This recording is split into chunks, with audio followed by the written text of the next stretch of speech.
Hello and good afternoon. My name is Deanna Abessera, and I'm part of the trajectory team. I will be your moderator today, and I would like to welcome everyone to our webinar, Trajectory Presents the Empowered Family. With access to advanced treatment options, cancer patients are now able to have educated and informed conversations about their healthcare with their doctors. And they are now playing an increasingly active role in the decisions being made about their treatment plans, which we know is critical in ensuring better outcomes as well as a higher chance at survival. But what about the caregivers? What role do your loved ones play as part of your support team? And what challenges, emotional and real life, do they face when advocating for their loved ones going through cancer treatment? What is the untold story of the caregiver? Today, we're going to be discussing all of this and so much more with the goal of sharing different perspectives of the cancer treatment experience. We will hear the patient's perspective from Carrie Lewis, a 35-year-old breast cancer and brain cancer survivor, currently working on her second master's degree, a super mom of 2 young boys, and a trajectory patient champion. We will also hear the caregiver's perspective from Carrie's family, sisters Kathy and Casey and niece Sadie.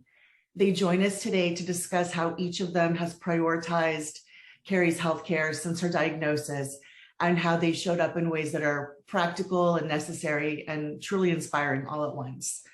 So our purpose here is to have an authentic conversation and no topic is off limits. There will also be time at the end for questions from our audience. We are very excited to have you all join us for this genuine and very personal conversation. And now it's time for our panelists to introduce themselves. Carrie, please tell us a little bit about yourself in your cancer journey. So I am Carrie Lewis, and I was diagnosed with stage 4 breast cancer about 2 years ago, part of a genetic mutation, which also caused the brain cancer. And we have just been rocking and rolling and trying to put our feet on solid ground since. Yeah, you've been through it and you're still going through it. Kathy, how about you? Can you take a moment to introduce yourself, please? Sure. My name's Kathy. I'm Carrie's second oldest sister, but as far as like the immediate nuclear, I'm the oldest. So yeah, she calls me the mayor of fun. Awesome. Casey, what about you? My name is Casey Garcia. I am Carrie's older sister, funner sister, I think. I don't really have anything to say other than that. Okay, that's good. And Sadie, how about you? Can you take a minute to introduce yourself? My name is Sadie Ortega. I am the best niece ever. And I'd like to think that my role in my aunt's, adventure was fairly important because she says it had helped a lot. Oh, I'm sure you did, and we're going to hear all about it. So wonderful, and thank you again all for being here today. Let's get right into it. Carrie, let's start with you to set the stage. You were so young when you were diagnosed, only 32 years old. Can you tell us a little bit about the various treatments and surgeries that you have already gone through for both your breast cancer and then later brain cancer? Wow. Okay. So I was not a candidate for surgery because of the stage 4 diagnosis. My doctor told me that it really wasn't medically necessary because it had already transferred away from the site of where the tumor first started, that the cells could be pretty much anywhere and that it would be hard on my body. And She really left it up to me. Did I want a mastectomy? Did I want to do XYZ? And ultimately, together, we decided that it just wasn't worth it for me. So as far as the breast cancer goes, I went through 16 rounds, or 16 weeks, excuse me, of docetaxel, carboplatin, Herceptin, and Perjeta. I have my hormones suppressed, so I've been in menopause since 30 years old because my cancer was estrogen positive. I currently still receive the Herceptin and the Perjeta to block the HER2 cells of the breast cancer. I found the brain cancer, which is a grade 3 astrocytoma, by chance. I had absolutely no symptoms, no nothing. We just happened to find it on a body scan during the initial imaging for the breast cancer. June of last year, June 1st, actually, I had a craniotomy. And after that, I did, I believe it was 6 weeks. Was it 6 weeks? Yeah, 6 weeks of proton therapy. Proton therapy instead of traditional radiation therapy because of my Li-Fraumeni syndrome. And after that, I did 6 months of the oral chemotherapy, Temodar. I did not get the full dose or the full cycle because it puts me at risk for more cancer on top of my already heightened risk for more cancer because of the Li-Fraumeni syndrome. So as of March of this year, I am on maintenance therapy. Good gracious. That was a lot to remember and roll off. And you have certainly had a very, very complicated and difficult almost 3 years now. I'm wondering, can you tell us how and why you became what we call an empowered cancer patient, and what role, if any, did trajectory help you find your voice? Oh, so, no one likes to hear this, but I'm going to say it anyway. And when people say the word cancer, you automatically think death. I'm going to die. My family member, my friend is going to die. And I remember sitting in the room where they did the ultrasound, and it was dark, when you get an ultrasound, and the doctor didn't realize that I didn't know I didn't have cancer. He pointed and he goes, and that's where the cancer is. And he's Australian, so forgive my Australian accent, which is horrible. And I just remember thinking, who the fuck is going to raise my kids? Yeah. At the time, my oldest was only 8 and my youngest was 2. And I just remember I was talking to one of the nurses there. She was helping me get dressed, and I was crying, and I was like, how am I going to do this? How am I going to take care of my kids? And then she looked at me, and I was like freaking out by this time. And she grabbed my face really gently, but she made me look her in the eye. And she's like, you are going to be a badass and you are going to fight it. And I was like, okay, that I can do. And, I had my 30-minute drive home, and I was like, okay, came home, and I waited for the pathology to come in so I could get the exacts of what my diagnosis was. And I jumped on the internet. Mm-hmm. And I was like, okay, this is this. Trajectory came up on one of my search engines about options. And I kind of perused through the website, and I put in my information, and I was matched with my clinical trials. And it kind of clicked that we are living in a time where we have so much education and resource and research that's literally at my fingertips. There is no reason why I had to be a statistic when I had so much information, and especially trajectory literally right there. Wow. That's great to hear. And I'm wondering, since you realized you had all of these new options and access to various treatments, were you able to share that information with your medical team, and were they receptive to it? So for the most part, they were. My care team now is absolutely amazing. They welcome any and all teamwork and suggestions. I weeded out the ones who were not quite as keen to listen to me and my concerns. They took all of my information and they looked through it and they were like, you know what? These are some really good options. Let's see what we can do and see what we need to do moving forward. My care team now is such a huge fan of trajectory. I think that just that it exists and it encourages patients to advocate for themselves. Have you actually had any big hurdles you've needed to overcome when advocating for yourself?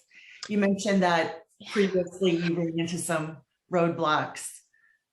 Yeah, so the very first neurosurgeon that I saw, he straight up told me, I don't know what's in your head, but it doesn't look like cancer. So we're just going to monitor you, young lady. And I told him, with the Leaf-Romany syndrome, with all due respect, sir, that's not an option. And then this fool has the audacity to look at me, where's your medical degree? Do you know more than me? Wow, okay. And I was like, you didn't even know what LFS was until I told you.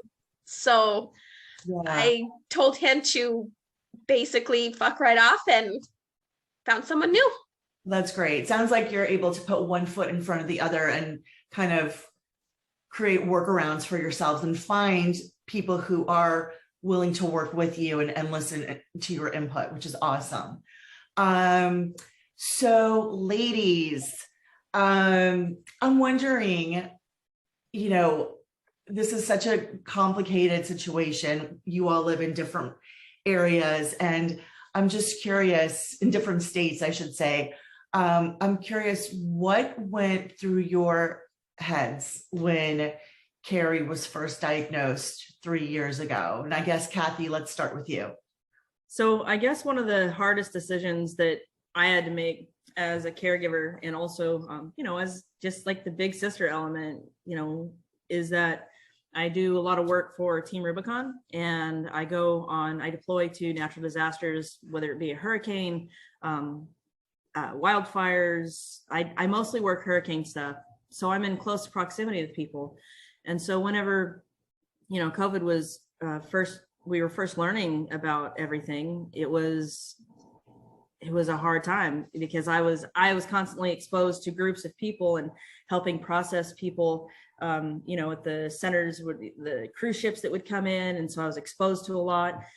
And even though I had been vaccinated with some of the early vaccinations, there's still no guarantee that you're 100% not going to get sick or pass that on. And so it was because I had already been around that. And then we got Carrie's diagnosis. The hardest decision I had to make was, hey, this is the support that I can offer.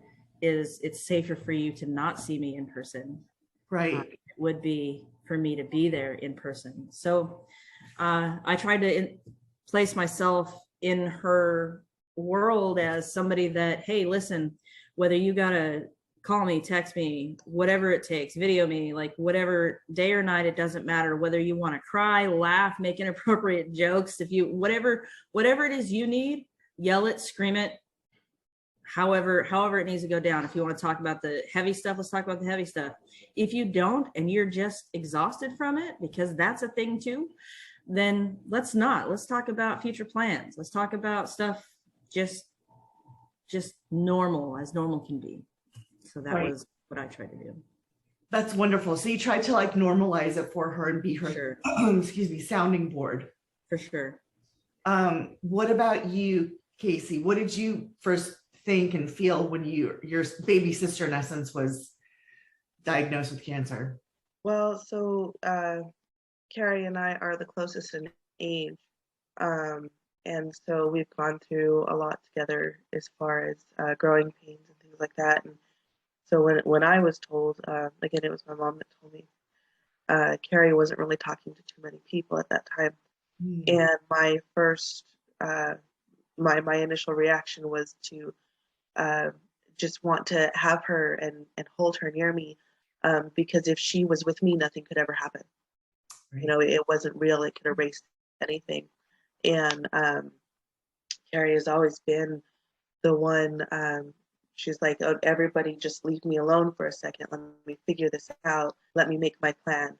My first feeling was, no, you don't need to do that. Let me tell you what I want.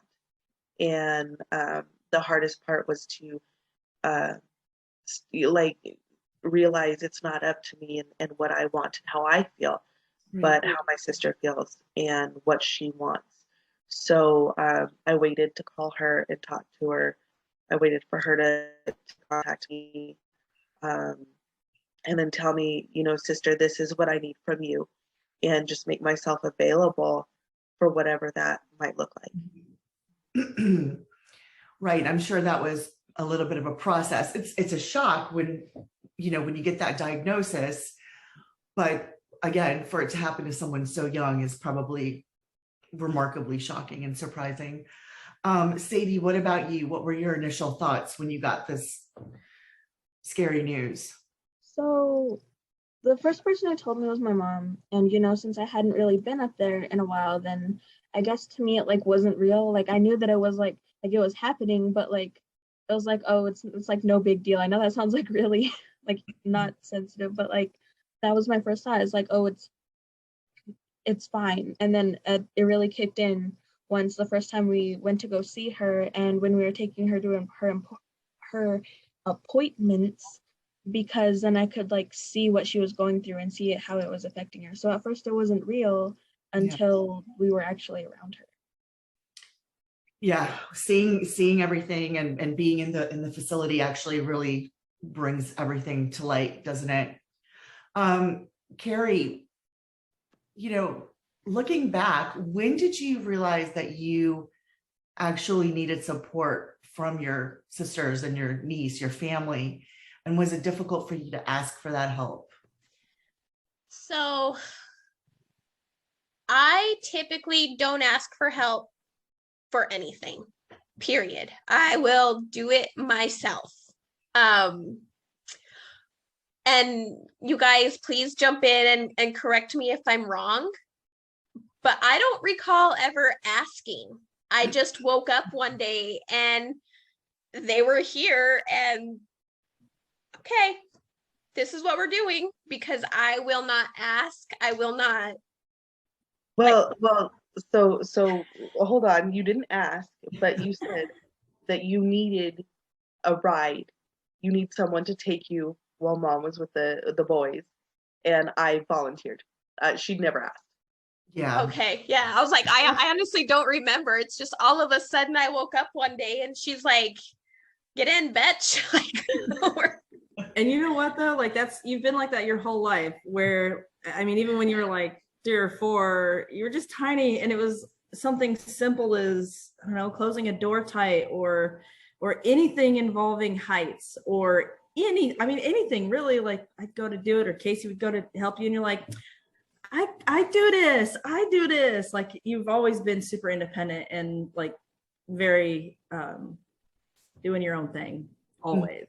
And I know I don't know how anybody else felt, but I know for me it was like, in the way that I could support, it was more like, okay, she may not ask for this, but I'm just going to position myself here and see what choices she makes with it. Right. I think that's really a smart way to support, because you're not in her face directly, but you're just making yourself an available resource to her when and if she's ready. And I'm wondering, we talked about this a little bit offline, previously, but I'm wondering if you can share your family dynamic, because I think that how you relate to each other now is basically the same roles that you played growing up, it seems. And this will be a nice segue because I'd like to talk more about the roles, the individual roles you play, but it would be lovely to get a framework of how the puzzle pieces all fit together. Okay. Yeah. So, I'm the baby. Like as you guys have guessed, I'm the baby. We grew up very close, single mom, 4 kids, and Kathy and Casey, they've always just taken care of me since we were tiny. Like I How it don't know goes. how other way to say it other than it just is. Like the sky is blue and my sisters mother me. It just is. For me, I don't know, being the oldest girl in the house, the oldest sister, it was always very much like, we had some circumstances growing up, and it was just natural for me to like, that's my baby, and so it's like, come here. And it I don't know, even though that's like how we've always been as kids, when something is traumatic, especially, I feel that we all come together as we used to be when we were kids, and we all just kind of circle around each other like that. Hey, how can I fill in? Hey, how can I do this? Or how can I do that? It's kind of like if you think about braided hair, it's like how it always comes back around, and like we just weave together, and to make sure that whatever sister needs that support has that support. Like, hey, I'm here. You need it, I'm here. So that we've just been like that growing up. What do you think, Case? For me, it's more like, well, mine and Carrie's dynamic is, because we are so close in age, she didn't know how to play Barbies, and I wanted to hit her with them because she didn't know how, and I'd get so angry with her. And then as teenagers, I didn't want to take her out with me. I didn't want to, she was just this tag along that I had to be like, okay, you got to be cool. Okay. And this is how you're going to be cool. And, and then she became, as we got older, and even in that teenage sense, she became cool. And, there was always love, even though there was sometimes like this, get out Strong of dislike. Rivalry. yeah. This whole I want to hit her in the head with something, and on both sides. Carrie actually got in trouble for hitting me with something once, but You just had to throw it in there. and it's the same way as adults. We have our struggles, and 1 minute, Carrie and I, we're, poor Sadie, my daughter, she hears it all the time, and we're like, this bitch, you know what she said, and I can't believe her, and how dare her. But when something comes up, and even when we're lonely for each other, then it's like, sissy, come home, and we're just there. Yeah, it sounds like you can be, it's like you all against the world. That's what it feels like, right? We're like the cooler Powerpuff Girls. That's like the only way I know how to. Only I'm not wearing pink. No, none taken. So we talked a little bit about the individual roles that you all took on in this journey, and I'd love to dive a little bit deeper into that. I know that Kathy, you ended up kind of spearheading everything with insurance, and Sadie was kind of like the emotional support person a lot of time, and also Casey, you were like physically, sounds like, very present in Carrie's tactical needs. So I wonder if you guys could just share a little bit about like where you feel you played the role, and why you assumed that role. If it's okay, I'll start. So where I came in physically was for Carrie's brain surgery. I was in Arizona at the time, and I have a prior TBI myself. And so I'm very familiar with the brain and how it works. And, you know, just like Carrie, we are readers, and we are people that like, okay, what does the research say? Show me this. What does the research say? And so I don't know, I guess that was the moment where I know that my instincts to protect her kind of kicked in, and it was like, hey, I love all of you, and all of you are a great support, but that's my baby. And so and everybody, whether it's my job, my partner, whoever's in my immediate vicinity, they all know that if there is something that Carrie needs, even though she won't say, hey, drop everything and come to me, like, she'll never ask for that, but that's exactly what I feel that is right for me to do. And so in that, when she had her brain surgery, June 1st, was it, sis? So I just made the arrangements, just told the boss, like, hey, I've got to go do this. Told a partner, hey, I don't know how long I'm going to be gone. And I just went over there. And so she had her brain surgery, and we did a few days before. And this is what Carrie was calling me, the mayor of fun, because when we get together, it's not, you know, we'll sit and we'll talk, we'll have a serious conversation like, hey, how is this affecting you? Like, let's do mental check-in. How does your brain feel? How does your body feel? How does your heart feel? And, you know, she talked about all of that. I'm like, all right, cool. Well, what kind of trouble can we get into? Have you ever indoor skydive? Wait, what?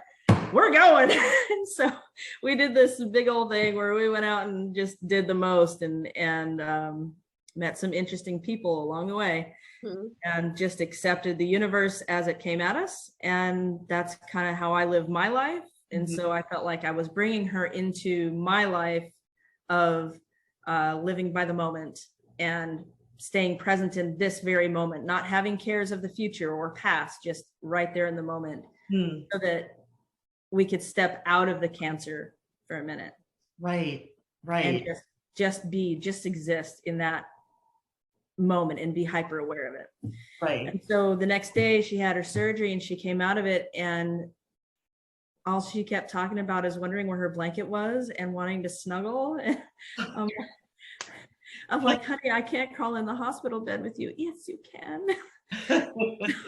I snuggled her, but I don't even think she was out of the anesthesia yet.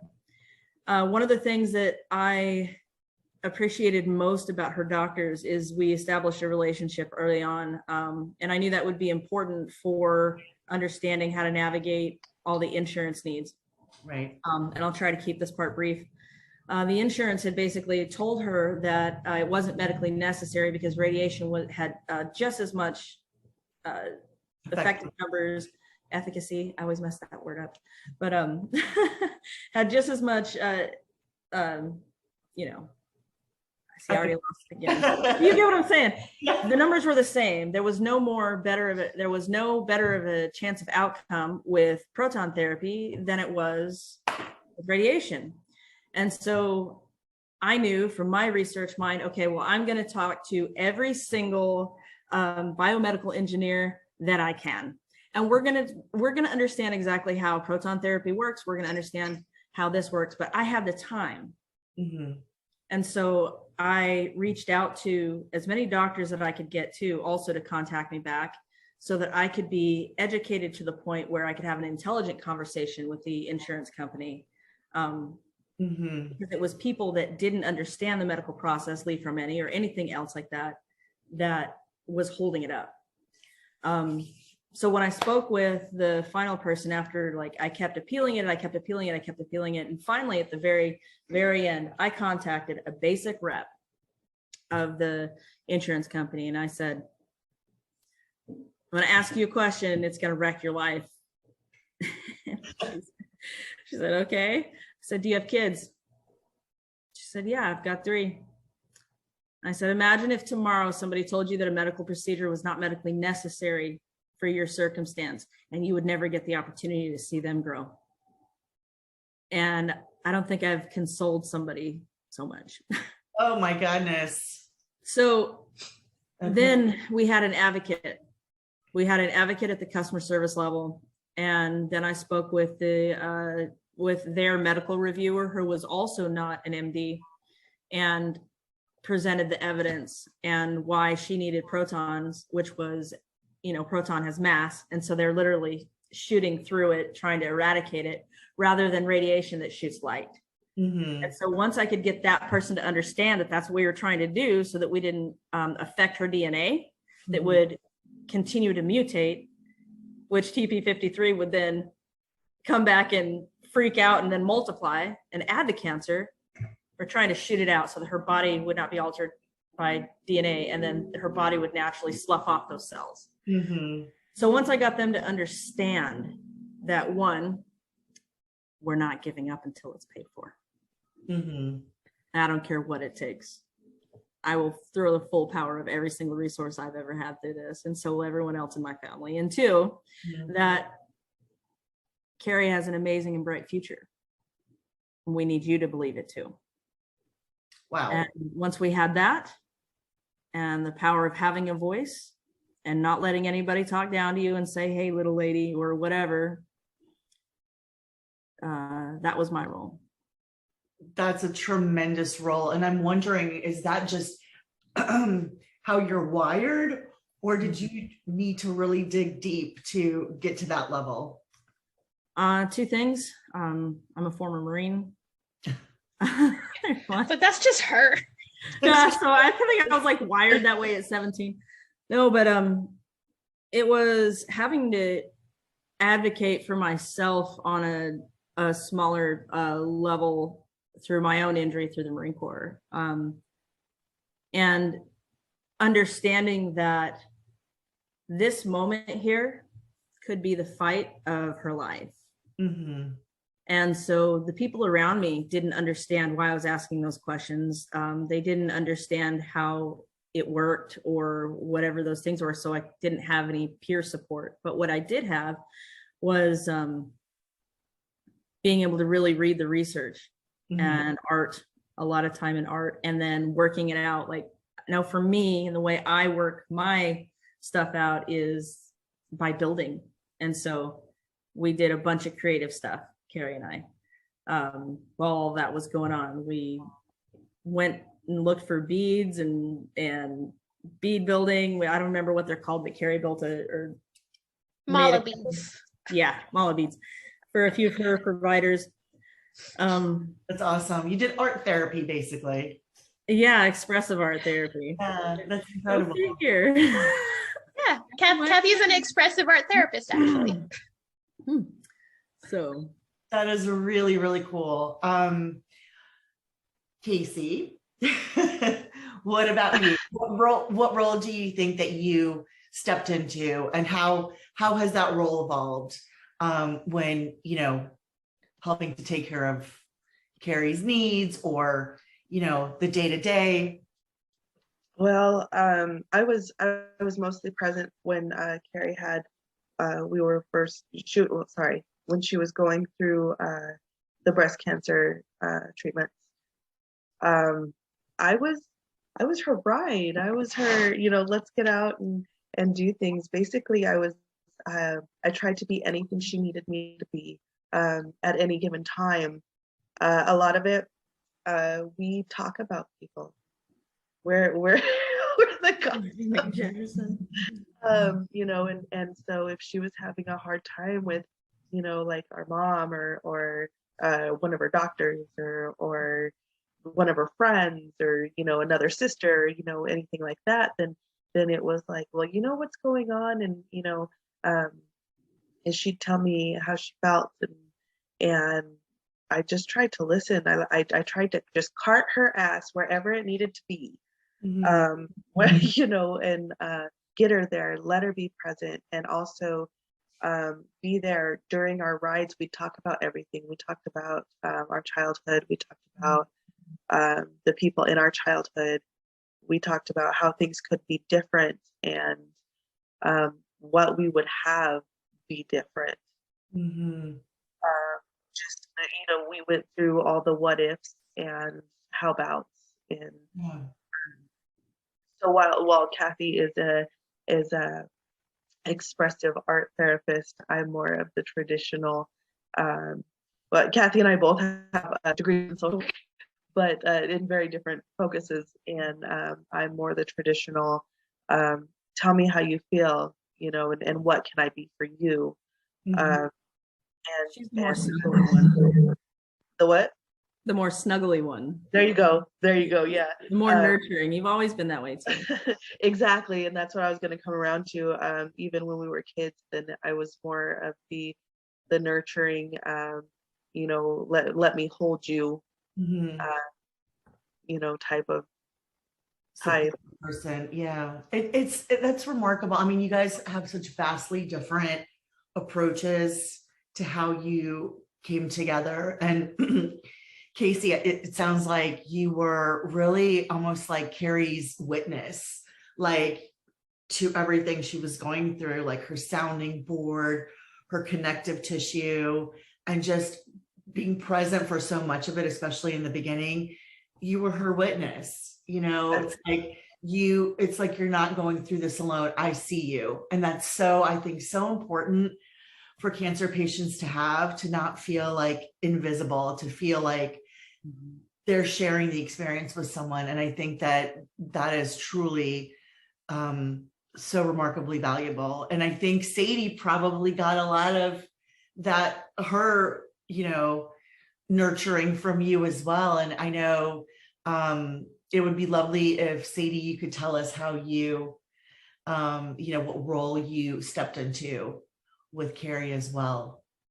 So at first, I didn't really know that I was gonna have a role. I just kind of like, so at the time we were on remote learning, so I didn't really have to go into school. And so mom said, well, we need to go give your Aunt Carrie a ride to her appointment. And so I just went because there was no really repercussion. Like I didn't have to make up school or anything. I could just go to school there.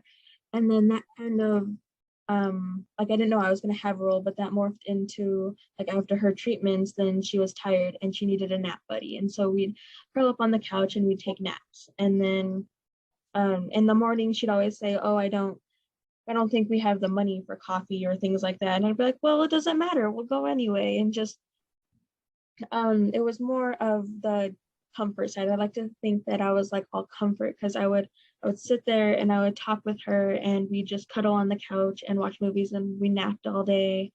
And anytime she was doing anything, then I would be with her. Like I'd always ask her, like, do you need like me to help with anything?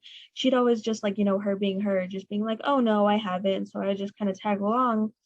And I think another side that I helped a lot was, my teenage problems, I would come to her with them and she would just think I don't want to say she thought they were insignificant, but they were normal, I guess. And so I think that kind of helped her with dealing with the smaller problems in life with what she was really going through. So it was always fun to talk to her because she'd always know exactly what to say and exactly how to help me. And so I was more of the comfort person and the kind of steering away from the actual problem. Yeah, you were also a good distraction, right? Because you were living a normal life. And so she could kind of live that with you and through you. Mhm. And that's lovely. So ladies, I think that what I want to do is talk about the weight of it all. And I know that, being a caregiver is a rewarding experience, and everything that you are doing for your sister and your aunt is out of love and dedication. But there are a few sensitive areas I want to kind of dive into a little bit deeper. When I think about what a caregiver is, it brings me back to a Superman movie, where one of the earlier ones where Lois Lane is standing at the Empire State Building and she's falling off of it. And out of nowhere, Superman appears and he grabs her and holds her and he looks at her and he says, "Don't worry, ma'am, I've got you. I've got you." And she looks at him and she says, "You've got me, but who's got you?" So like, who's got Superman, right? That's what I really want to talk about. Like, who's taking care of you, the caregiver, when you're taking care of someone else? And so the things I'd love to hear is, for example, do you think that being a caregiver, somehow there is an unspoken burden, or do you think that the caregiver community is maybe a little bit undervalued, thinly stretched? Are we creating a sub segment of the population that's overworked and underserved? I'd love to hear from each one of you on that. Kathy? So during Carrie's, I promise this was relative. So during Carrie's brain cancer, one of the things that I really tried hard to do was to stay out of the way so that her choices could shine through. And how I would do that was, one of the things that we talked about early on was her fear of not having enough time with the kids. Mm-hmm. And so I tried to free up as much time for her as possible. So laundry, dishes, cleaning, anything, maintenance of the outside, doing small minor repairs, things that would make the environment easier for her to focus her energy on the things that she felt was important. Part, I think, that is the unspoken burden, as they say, is that you really have to, in my position, it was taking that back seat, being the observer, getting out of the way so that her choices could shine. Like, and you would think that's really easy to say or really easy to do, but when you do that, when I did that, it was hard for me to at times to just sit back and watch her drive. Mm-hmm. If that makes sense. It's Nice. crazy because that's my baby sister, and I'm like, oh yeah, YOLO, you got this, you're such a badass. But it's when your mortality is on the line, right? And I'm like, I'm over here healthy, doing awesome things, and then sometimes making bad choices, where here she is making all the right choices, doing all the right things. And so then it becomes that emotional back and forth. So who supported me through that? I made sure from day one that I had a therapist. I made sure that I had somebody who wasn't just going to sit there and tell me what was wrong with me, because I already knew. I just needed somebody to, hey, listen, I need to check in about 10 minutes. You got time? Yeah, I've got about 30 minutes for my next client. I said, all right, cool. It's just going to be me rambling. Are you good with that? Yep, go for it. And so I call her. So that was really my support. Also, the support is that I have a service animal, and my service animal, Uno, I mean, they are amazing. They truly, truly are amazing. They help you in all kinds of different ways. And Uno also was there for Carrie too. So, and everybody else was around her. That's awesome. Well, I'm glad that you set yourself up to receive the care that you thought you may need, and that you actually tapped into that when you needed that. Casey, what about you? Did you have any kind of struggles like taking time off from work, or, did you struggle to have time for yourself, do your laundry, cook meals for the family? Did you feel like any of that was kind of, put on the back burner because you had, in essence, something very important you were doing? Well, the great thing about Carrie's timing here and finding her cancer is that COVID was kicking off, and so everybody was at home. So I got to have my daughter with me, which was the only one at home anyway.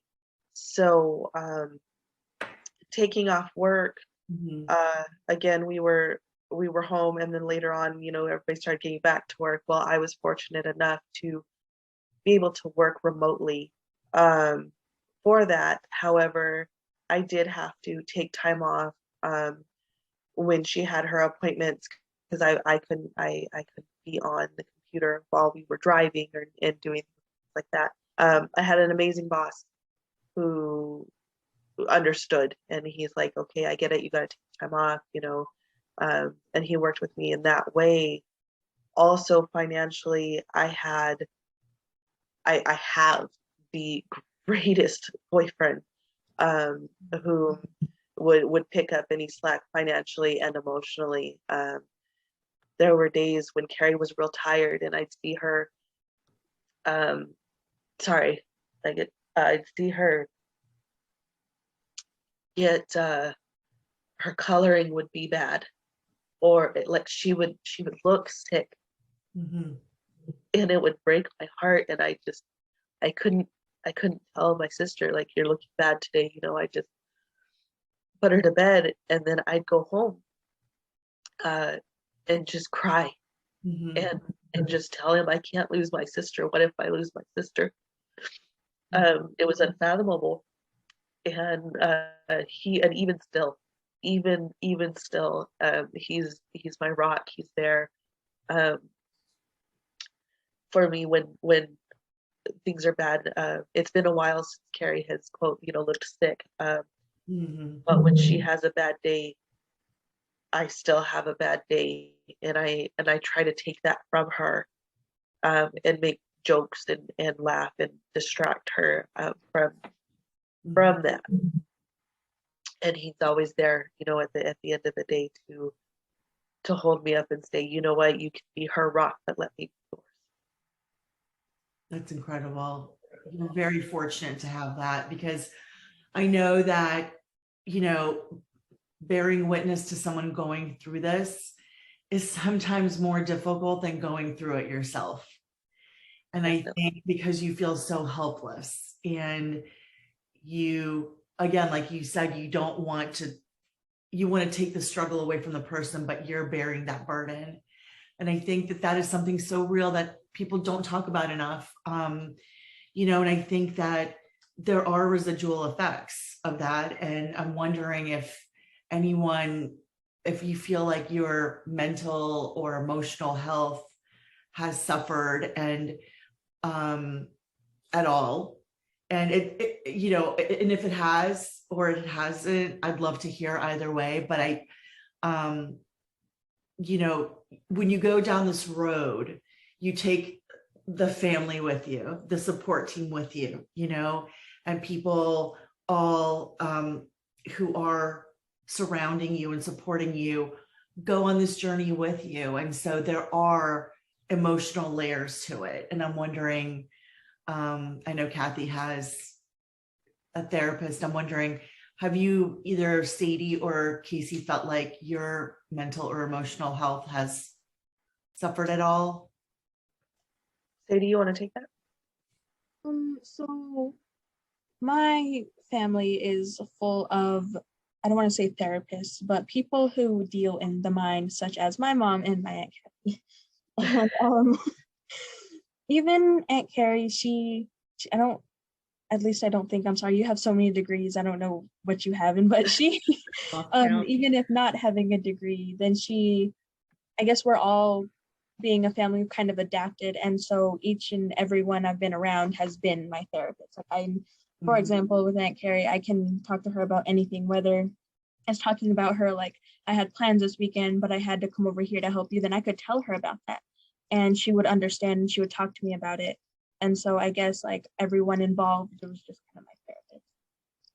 I love that. I think that's incredible that you have such an open line of communication with everyone. And Carrie, one question for you. It's obvious that you have quite a remarkable caregiver team, and they're all enveloping you. I'm just wondering, I'd love to hear the benefits of such a team. Like, what do you feel some of the best aspects of having champions like this in your corner at all times? What are some of the benefits, and how has that been vital in your journey? Um, I guess the biggest thing is, um, I mean, cancer isolates you, whether you try to or not. Um, it's a very lonely place to be. Having my support system made me feel less isolated, and it made me feel hopeful that, just because I was diagnosed stage 4, that it's not the end. Mhm. It's just a new chapter, Yeah. and it just, whatever I don't catch, whatever slips through my fingers, one of them will. Yeah, they're your safety nets. I love that. Yes. Yeah, that's so poignant. And I think this conversation has been so raw and so inspiring to all of us who've listened to it. I do think that we have time for a few questions from our audience. So I'd love to get into that. Let's see. What do you think are the most important things that a cancer patient needs most during their cancer treatment? Understanding and grace. Understanding and grace for sure. Not every day is going to be good. Not every day is going to be bad. And not every day is going to be consistent. It's going to be a constant roller coaster. You need to kind of be adaptable, because Kathy is kind of like she's like the muscle, but I also needed to snuggle and play with my hairs and do this, and Sadie is my fun time, but she also knew when I needed to sleep, and then Casey is like my scheduler. Let me put it in my planner for you, so yeah, be graceful and be aware, and know that no act of service is too small. Like, there is nothing that, like, even like the smallest thing that you think of, like I love iced coffee, and Sadie would show up with an iced coffee, and it touched me that she cared enough to drive, because I live in BFE, 20 minutes to go get me one iced coffee, because she knew I wanted it. That's amazing. Can I ask a quick question? And this is something that I've often wondered. Sister, what are the downfalls? What are of having so many people in your team and with such an array of support? What are the downfalls? What are the things that kind of got to you? Oh, I feel super guilty. Like, even now, here I am. I'm like, yeah, so I signed up to be this patient champion, and I'm going to ask even more from you guys to take more away from your day, more away from work, to be here with me, to be here for me. So like, I feel so guilty that I will never be able to repay any of this. And not that you guys would ask that, but because I would want to. And it's like, I feel like I'm just like, for lack of a better word, like, pardon my phrasing, but I'm like, I'm a piece of shit. Like, I'm like, I am just like the freaking, piece of shit handout. No. My turn, and that's just something that I try to like bury down, bury down with the caffeine. Like, shut up, skinny bitch, you're fine. Okay, well, right? In answer, I will tell you, Carrie, that you repay it by being in my life. You don't know what a big part of that you are for my kids, for myself, for you are often my constant and the person that I go to and that I did go to for my own things. Well, thank you. I don't like needing people. And that's one thing too, Deanna, that I think is so important for so many of us survivors and people going through it right now is, sometimes it's gonna taste like vinegar going down, but swallow that humble pie, my friend. Absolutely. Absolutely. I mean, listen, I totally agree grace comes at you, hold on to it with both hands. And I think that the story you guys have been able to tell is so inspiring, that I wish that more cancer patients would lean on people around them and let people in, because I think that's probably something that not everyone is able to do, is to let people in and ask for help or accept help, even if they don't ask for it. And I'm wondering, let's do one final question. What advice, and this is to all of you, what advice do you have for a caregiver that wants to take a more active role in helping their loved one in the fight of their life? Is there any tips, advice? I just want to say real quick, what really helped me, and I don't even think that these ladies knew that. Like I mentioned earlier, in polite conversation, you don't say the word cancer. You don't talk about it. And that is a huge, huge red flag. It's deal with it, be there for your loved one and be like, yes, this is what's going on with you. Don't make them ashamed of it. And I think that's why I was able to accept the help that they forced upon me. That's because, right. I still feel guilty, but not because of anything they've done, just because of who I am. It's our cancer. Like you say, it's our cancer. This is all our, I'm like gonna a finish table that that movie has quote, legs. But it's true. It affects everyone. It does. It truly does.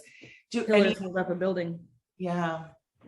Kathy, what about you? Do you have something to add? Oh, yes. I know I'm long-winded, but I just have to say this. So as a caregiver, to me, the most important thing is being able to, I hate the word allow, because I don't think other adults can allow other adults to do things. It's just against my belief system, but holding space for autonomy, letting having the person you're giving the care to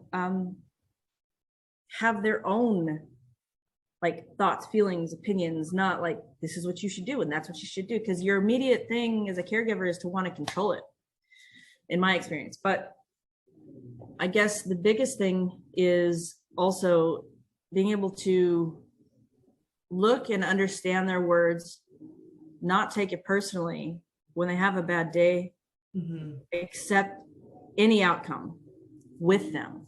Because let's be honest, it could have gone either way both times. It could have gone either way. And she could have lived, she could have died. And being able to accept that and just say, hey, you're in control of your life choices, Bear. If this is something you want to do, you want to go jump out of a plane with me? Well, let's go do that. You know what I'm saying? Just accepting any outcome and just allowing those hard conversations. Let's get it out in the open. Let's say it, let's give it a name instead of he who shall not be named. Just bring it out. No Voldemort's here. Say it, speak it. That way the unknowns don't have power, and therefore takes away the risk of anxiety.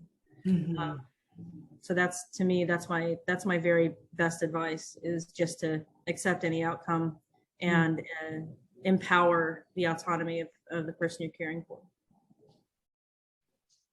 I think mine would be, everybody says fighting, and a lot of it is fighting, but as a caregiver, I think a lot of it is defending my sister's choices against anybody, not just doctors, but other caregivers, friends, defending her choices and her feelings, creating a blockade almost against people, even people within her own immediate family and an extended family. Like, Carrie is not doing this today. I'm not allowing it, and having that defense system when she just needs to heal emotionally or mentally or physically. And just like you, it may be, me to Kathy saying, not today, bud, Yeah. call back later. And the other Being able way to around. respect that and being okay with, like don't take anything personally, right? Like, Yeah, for sure.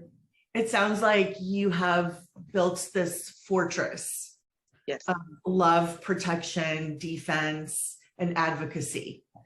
And it is just remarkable. And there's so many components to it. And you all bring something so individual to this journey. I actually am very surprised. And I knew your story, and I'm still like just speaking with you. I'm very impressed by your candor and really your contributions to Carrie's journey. I mean, I could honestly talk to you all day, but unfortunately, this does bring us to the end of our webinar. So Carrie, Kathy, Casey, Sadie, thank you all so very much for this truly honest, spirited, and informative discussion. And again, your candor was remarkable and left us, especially me, feeling quite inspired. And thank you all for taking the time to join us today to learn more about what it means to be an empowered family. We will be sending a follow-up email to everyone with a recording of this event, and encourage anyone with questions to reach out to us at this email address, marketing@trajectory.com. On behalf of all of us here at Trajectory, we are wishing you good, sustaining health and a wonderful rest of your day. Take care. Thank you.